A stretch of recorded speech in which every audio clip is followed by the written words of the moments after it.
আমি চলে এলাম আরেকটি মিনি ব্লগ নিয়ে। আর আমার কাজ ছিল সকালবেলায় বিদায় লুক। আর আমার লোকেশান ছিল গোপালনগর। ফাইনালি আমি গোপালনগর প্রায় পৌঁছে গেছি।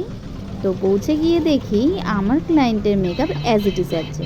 ও কী বলছে একটু শুনে নিই। এটা আমার কালকের ক্লায়েন্ট অর্পিতা। তো আমি ওকে বিদায় মেকআপ করতে এসে দেখছি ওর মেকআপ অ্যাজ ইট ইজ যেমন তো তেমনই আছে। তা অর্পিতা তুমি কি বলছো?